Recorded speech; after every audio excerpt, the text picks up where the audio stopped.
Donc le thème d'aujourd'hui, j'ai appelé ça comment vivre sereinement vos vacances d'été.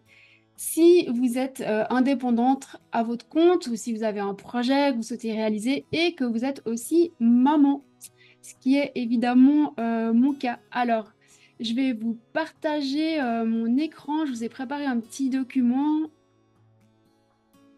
Hop,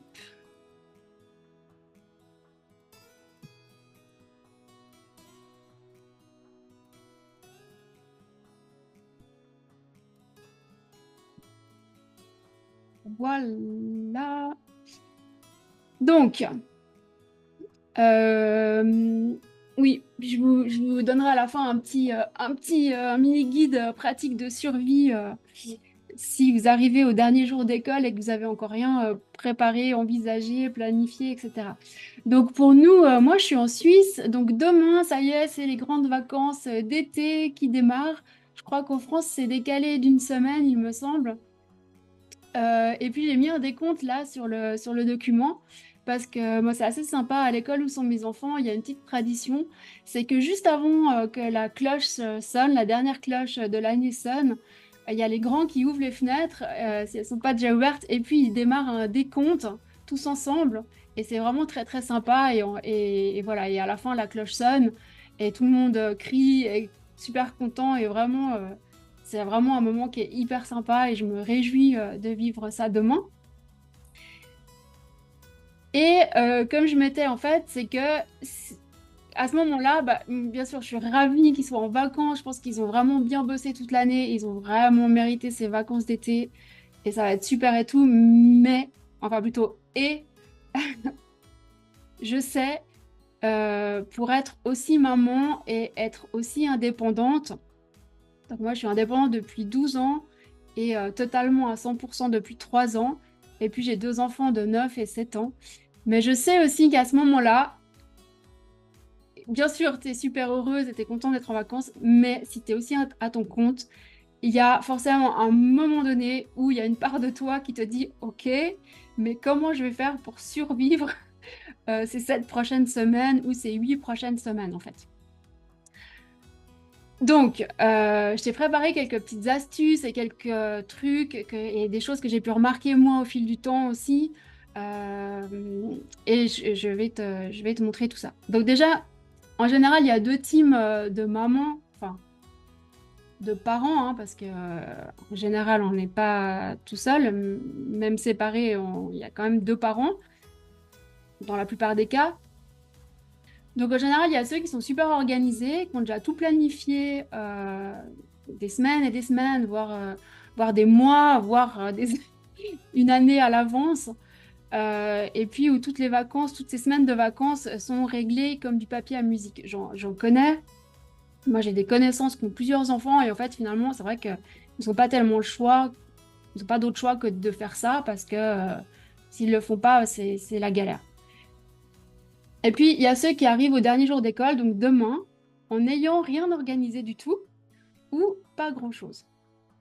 Donc, bon, cette vidéo s'adresse plutôt effectivement à la team numéro 2. Et sachez que les parents de la team numéro 1, vous avez mon respect éternel.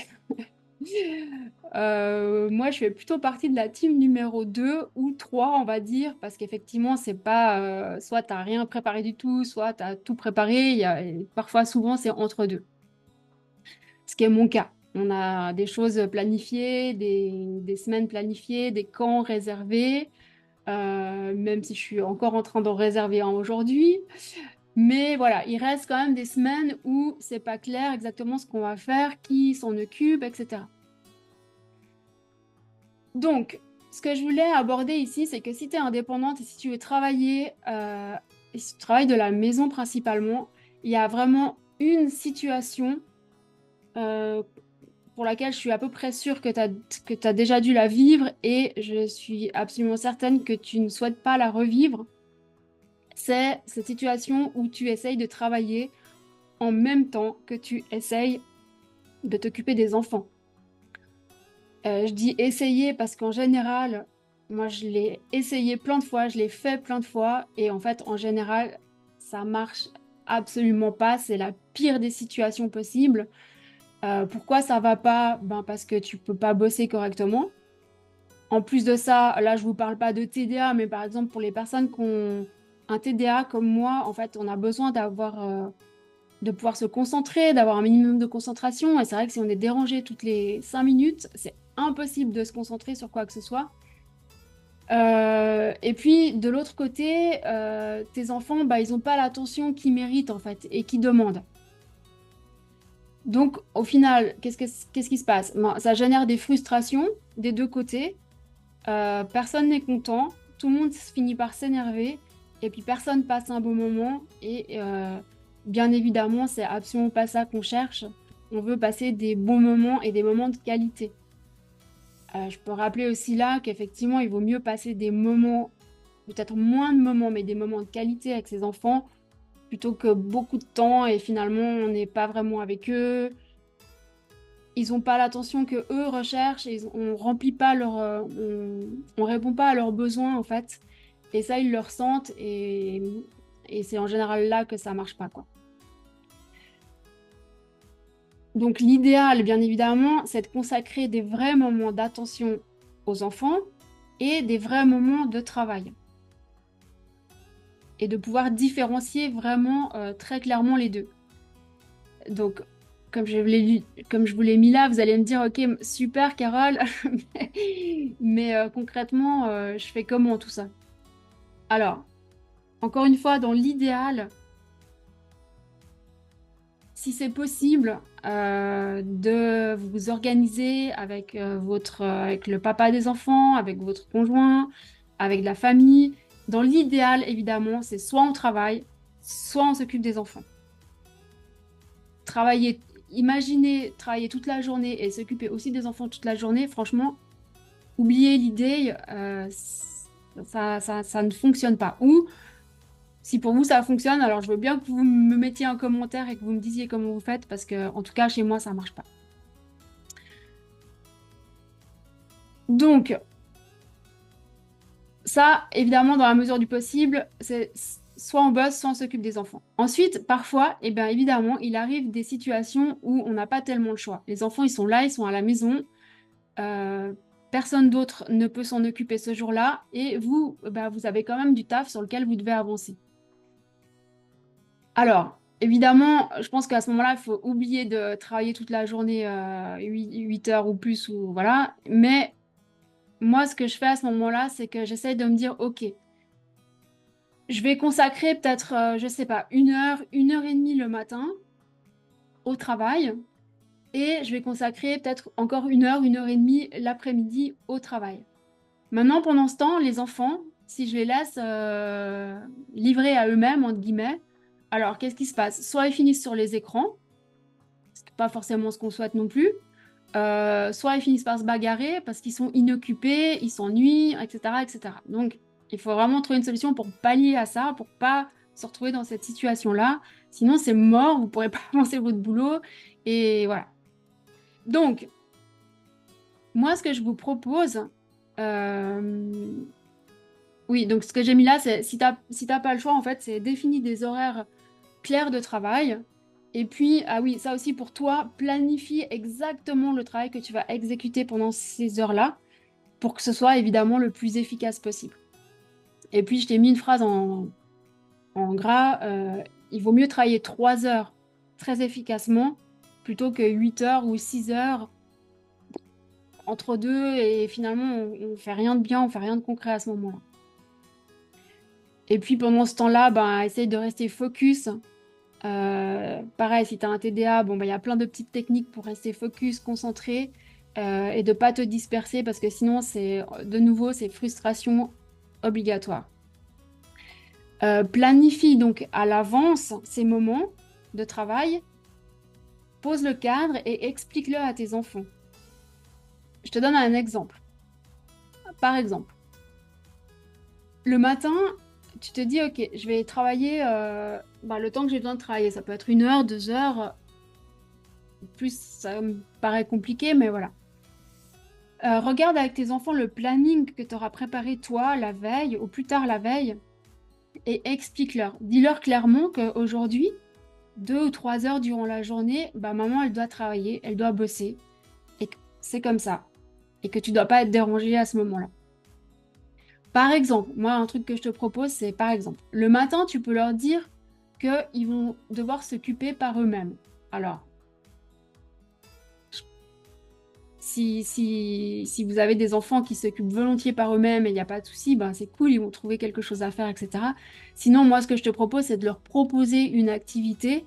Alors, soit ils aiment jouer, je sais pas, les miens, ils aiment bien jouer au Playmobil. Donc, souvent, ça peut être peut-être d'organiser quelque chose de différent, de pas juste les laisser jouer peut-être dans leur chambre au Playmobil, mais peut-être de dire, OK, est-ce que ça vous dit là, pendant 1 heure et demie, on installe ce que vous voulez comme Playmobil sur la table du salon, par exemple, ou dans le salon, et vous pouvez construire ici vos jeux, etc. Ça change un peu, ça va les occuper, ils vont trouver ça sympa, et vous pourrez faire ce que vous avez à faire.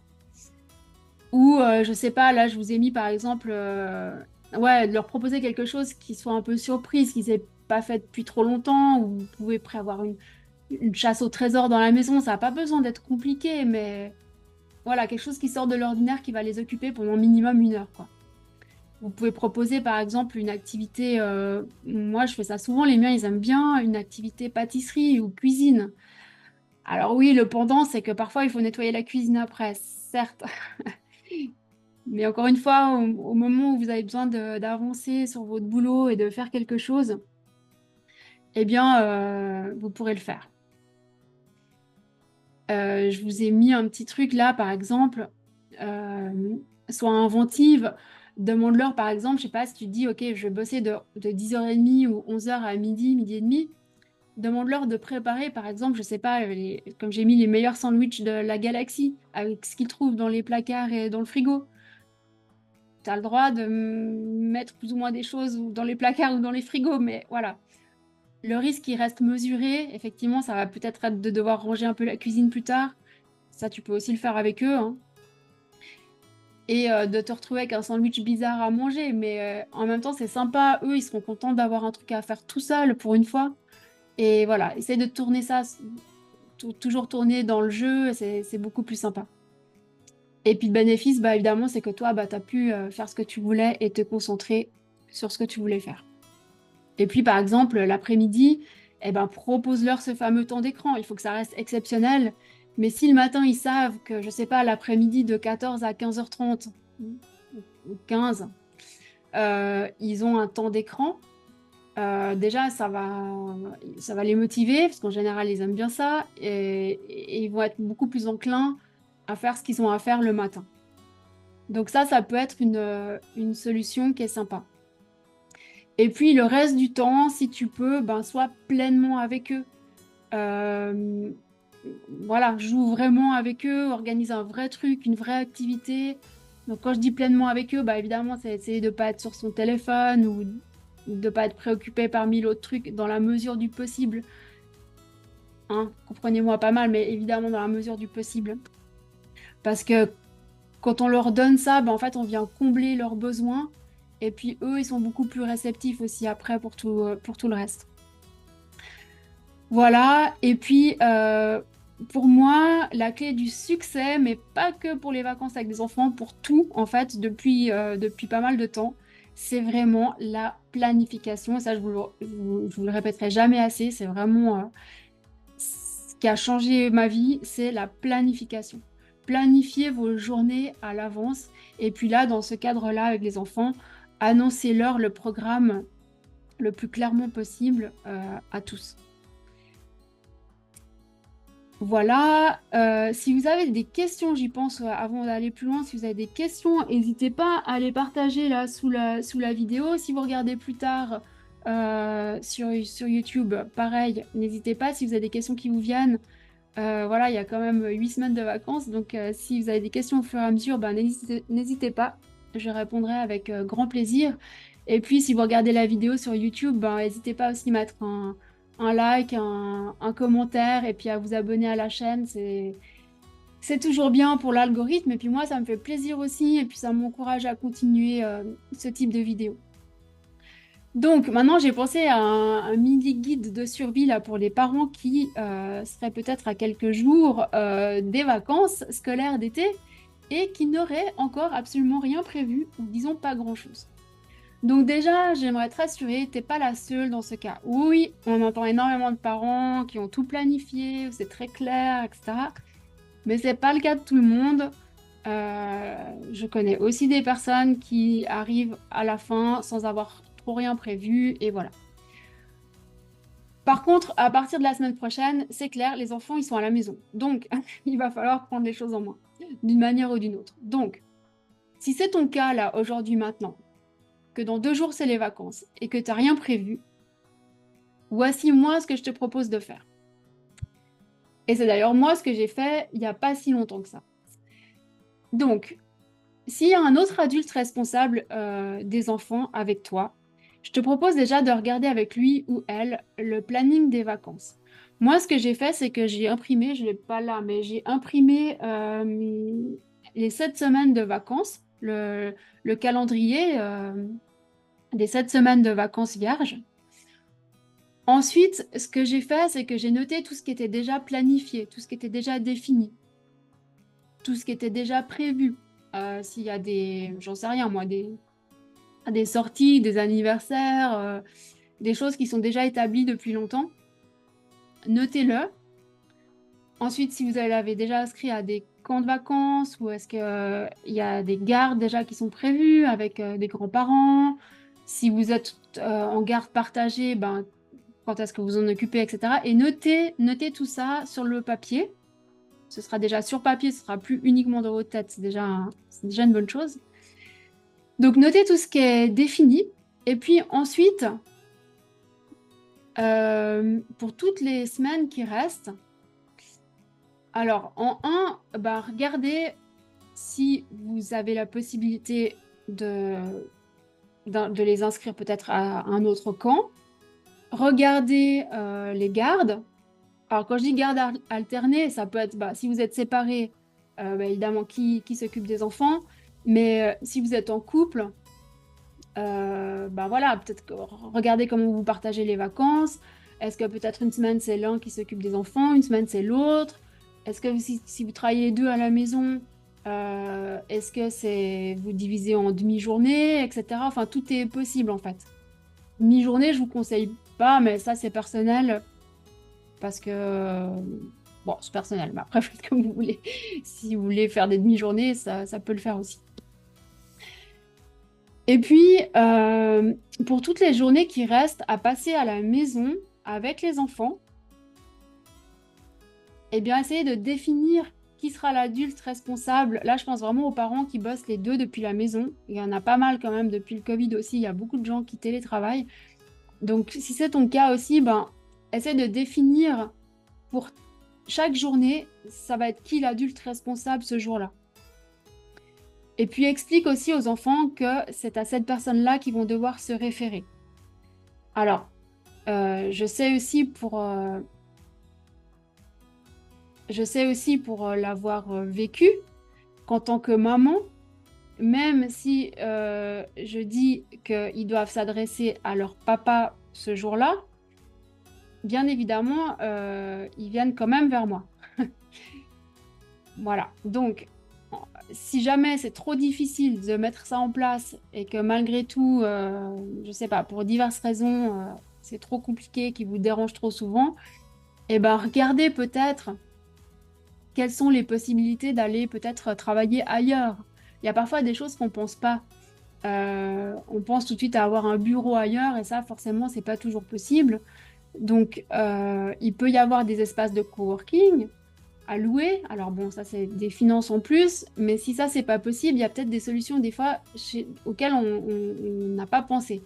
Tu peux bien sûr toujours aller dans un café, mais bon c'est pareil, tu vas pas passer une semaine tous les jours dans des cafés, donc tu peux peut-être voir aussi avec de la famille ou des amis, peut-être qui partent en vacances et peut-être qu'ils seraient contents que bah, tu ailles 2 ou 3 jours par semaine chez eux. Ça permet de voir que tout est OK, de nourrir le chat éventuellement. Et puis toi, tu peux peut-être t'installer à leur bureau ou à la table du salon pour bosser et être dans un endroit tranquille, neutre, où tu vas pouvoir bosser.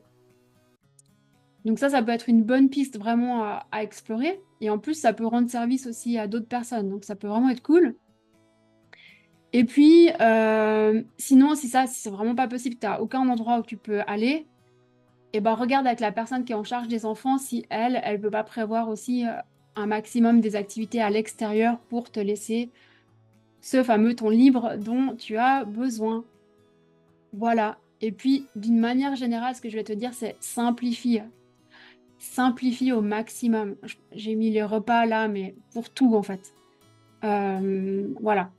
Parfois, on veut se rendre la tâche trop compliquée.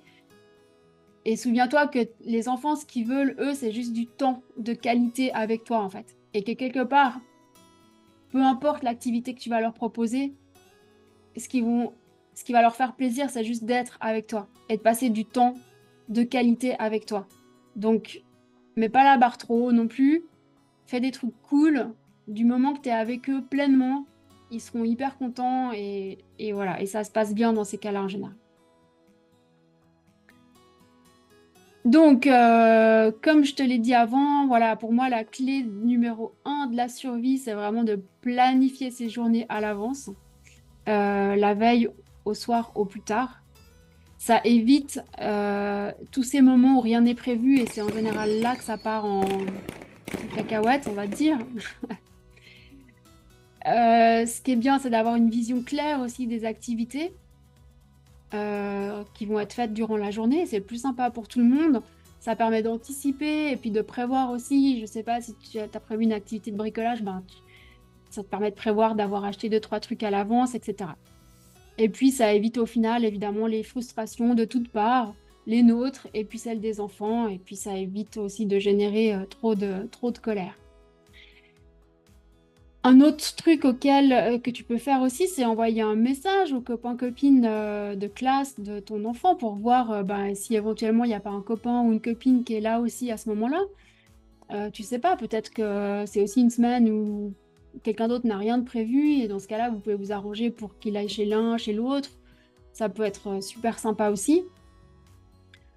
Pense aussi, bien sûr, toujours à ta famille, à tes amis. Tu peux peut-être organiser des gardes partagées ou partager des activités aussi ensemble. Et puis, on arrive au bout là, de la vidéo. Aussi, ouais, j'ai parlé de l'ennui parce que bon, alors, j'ai mis, rappelle-toi que l'ennui est un état qui permet effectivement aux enfants de développer leur imagination et leur créativité. Je sais que ça fait pas plaisir d'entendre son enfant qui fait «je m'ennuie». Euh, Alors, effectivement, encore une fois, je dis pas qu'il s'ennuie pendant cette semaine H24, mais si de temps en temps, par-ci, par-là, il s'ennuie, eh bien, j'ai envie de te dire, c'est pas grave. C'est OK comme ça, et tu vas voir que au moment où ils s'ennuient, si tu les laisses aussi s'ennuyer un petit peu, c'est eux-mêmes qui vont développer leurs propres ressources pour trouver de quoi s'occuper. Et ça, c'est assez cool. J'avais entendu cette phrase une fois, il y a quelque temps, et j'avais essayé ça avec mes enfants. Ils avaient, ils avaient été très surpris parce qu'ils n'ont pas l'habitude que je leur dise des choses comme ça. Mais c'est mon fils qui a 9 ans qui me dit, «Maman, je m'ennuie.»